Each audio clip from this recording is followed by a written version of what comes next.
നമസ്കാരം. എല്ലാവർക്കും നമ്മുടെ പുതിയൊരു വീഡിയോയിലേക്ക് സ്വാഗതം.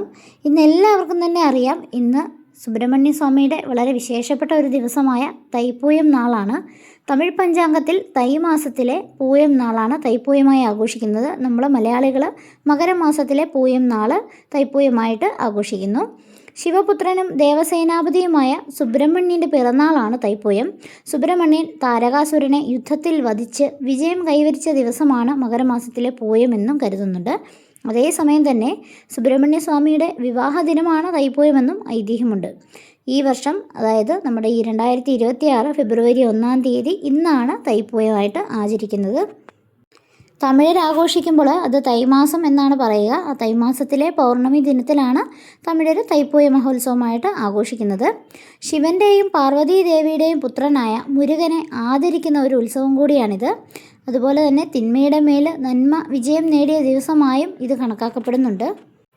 കേരളത്തിലെ എല്ലാ സുബ്രഹ്മണ്യ ക്ഷേത്രങ്ങളിലും സുബ്രഹ്മണ്യൻ ഉപദേവതയായ ക്ഷേത്രങ്ങളിലുമൊക്കെ തൈപ്പൂയ ആഘോഷം നടക്കുന്നുണ്ട്.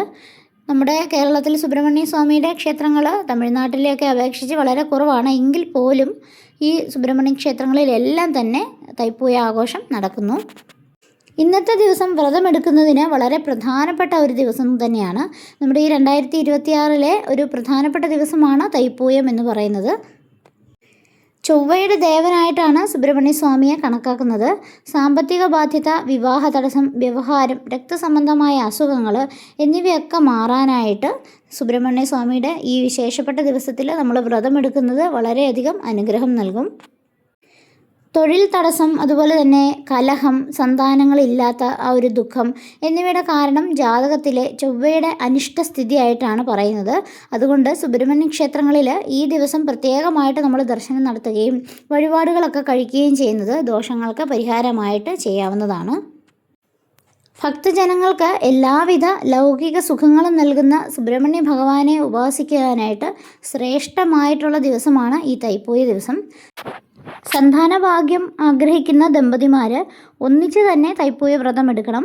ചൊവ്വാദോഷ പരിഹാരത്തിന് വ്രതം വളരെ നല്ലതാണ്. ചൊവ്വാദോഷം കാരണം മംഗല്യഭാഗ്യം ലഭിക്കാത്തവർ ഒരുപാടുണ്ട്.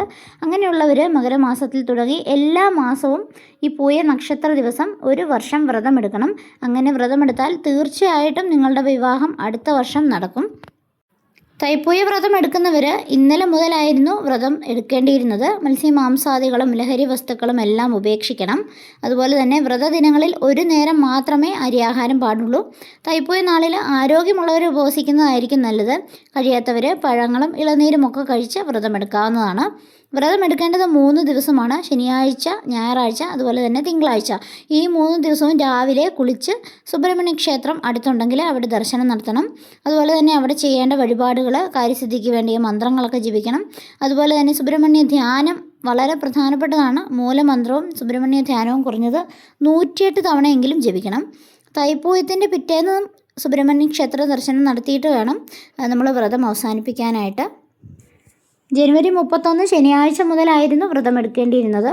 അങ്ങനെ വ്രതമെടുക്കുന്നവർ രാവിലെ കുളിച്ച് വെള്ളവസ്ത്രം ധരിച്ച് വീട്ടിൽ വിളക്ക് തെളിക്കുന്നവർ വീട്ടിൽ വിളക്ക് തെളിച്ച് അല്ലെങ്കിൽ ക്ഷേത്ര ദർശനം നടത്തി അവിടുന്ന് പ്രസാദമൊക്കെ കഴിച്ച് വേണം വ്രതം ആരംഭിക്കാനായിട്ട്. ഒരു നേരം മാത്രമേ അരിയാഹാരം പാടുള്ളൂ.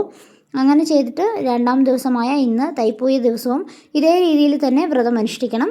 നാളെയും രാവിലെ ഇതേ രീതിയിൽ തന്നെ വ്രതം അനുഷ്ഠിച്ച് രാവിലെ എഴുന്നേറ്റ് കുളിച്ച് ക്ഷേത്ര ദർശനം നടത്തി അവിടുന്ന് കിട്ടുന്ന തീർത്ഥം സേവിച്ച് വേണം വ്രതം മുറിക്കാനായിട്ട്.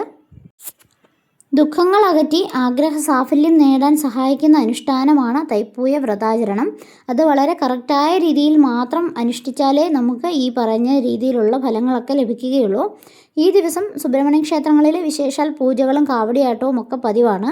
ഈ വളരെ ആഘോഷപൂർവ്വമാണ് ഈ ദിവസം എല്ലാ മുരുകഭക്തരും കൊണ്ടാടുന്നത്. വ്രതമെടുക്കുന്നവർ 2 നേരവും കുളിച്ച് ബ്രഹ്മചര്യത്തോടെ വേണം വ്രതമെടുക്കേണ്ടത്. അതുപോലെ തന്നെ കാവടി എടുക്കുന്നവരുണ്ടാവും, അവരും ഇതേ രീതിയിൽ തന്നെ വേണം വ്രതമെടുക്കേണ്ടത്. തൈപ്പൂയ ദിവസം ആവശ്യക്കാരായ മനുഷ്യർക്കും ജീവജാലങ്ങൾക്കുമൊക്കെ ദാനധർമ്മങ്ങൾ ചെയ്യുന്നത് വളരെ വിശിഷ്ടമാണ്. ഇന്നേ ദിവസം ഭഗവാന് നമ്മൾക്ക് നൈവേദ്യങ്ങൾ സമർപ്പിക്കാവുന്നതാണ്. ആരാധനാവേളയിലോ ഉച്ചയ്ക്ക് ശേഷമൊക്കെ മുരുകന് നെയ്യും പഞ്ചസാരയും ചേർത്ത് പൊങ്കൽ സമർപ്പിക്കാം. അതല്ല എന്നുണ്ടെങ്കിൽ നമ്മൾ ഈ ദിവസങ്ങളിൽ ഭഗവാന് ഒരു പഴം നൈവേദ്യമായിട്ട് സമർപ്പിക്കാവുന്നതാണ്.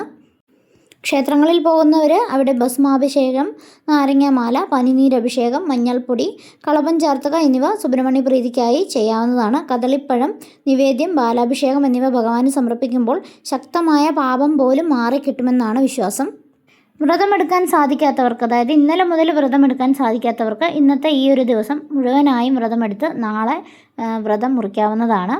ഇനി പീരിയഡ്സ് ആയ ആൾക്കാർക്ക് ഇന്നത്തെ ദിവസം ഭഗവാന്റെ മൂലമന്ത്രമായ ഓം വജത് ഭുവേ അല്ലെങ്കിൽ ഓം ശരവണഭവ എന്നിങ്ങനെയുള്ള മന്ത്രങ്ങൾ ജപിച്ചുകൊണ്ട് ഇന്നത്തെ ദിവസം ഭഗവാനെ പ്രാർത്ഥിച്ചുകൊണ്ട് കഴിയാവുന്നതാണ്. അതും വളരെ നല്ലതാണ്. ഭഗവാനെ എത്രമായ ശുദ്ധ മനസ്സോടുകൂടി വിളിക്കുന്നു അത്രയും ഭഗവാൻ നമ്മുടെ അടുത്തെത്തുമെന്നുള്ളതാണ് ഏറ്റവും വലിയ കാര്യം. അതുകൊണ്ട് പീരിയഡ്സ് ആയവരൊന്നും വിഷമിക്കേണ്ട. ഇന്നത്തെ ദിവസം ഭഗവാനെ പ്രാർത്ഥിച്ചുകൊണ്ട് നിങ്ങൾക്കിരിക്കാവുന്നതാണ്. പീരിയഡ്സ് ആയവർ വീട്ടിലിരുന്ന് ഭഗവാന്റെ മന്ത്രങ്ങൾ ജപിക്കുമ്പോൾ പ്രധാനപ്പെട്ടതായ സുബ്രഹ്മണ്യ ഗായത്രി, ഭഗവാന്റെ മൂലമന്ത്രം, അതുപോലെ കുടുംബ ഐക്യത്തിനായിട്ടുള്ള മുരുകമന്ത്രം, രോഗശമനത്തിനായുള്ള മുരുകമന്ത്രം എന്നിവയൊക്കെ ജപിക്കാവുന്നതാണ്. ഓം ശരവണഭവ എന്ന മന്ത്രം സുബ്രഹ്മണ്യരായം എന്നാണ് അറിയപ്പെടുന്നത്. അജ്ഞാനമാകുന്ന അന്ധകാരത്തിൻ്റെ മറ നീക്കി ജ്ഞാനമാകുന്ന പ്രകാശത്തെ നിറയ്ക്കുന്ന മന്ത്രമാണിത്. ഇത് കുറഞ്ഞത് 20 തവണ ജപിക്കുന്നത് സുബ്രഹ്മണ്യ പ്രീതികരമാണ്. അപ്പം നമ്മൾ ഈ പറഞ്ഞ രീതിയിലൊക്കെ എല്ലാവരും വ്രതമനുഷ്ഠിക്കുക. വ്രതമനുഷ്ഠിക്കാത്തവർ ചെയ്യേണ്ട കാര്യങ്ങളും പറഞ്ഞിട്ടുണ്ട്. എല്ലാവർക്കും ഭഗവാന്റെ അനുഗ്രഹം ഉണ്ടാവട്ടെ എന്ന് പ്രാർത്ഥിക്കുന്നു. നന്ദി, നമസ്കാരം.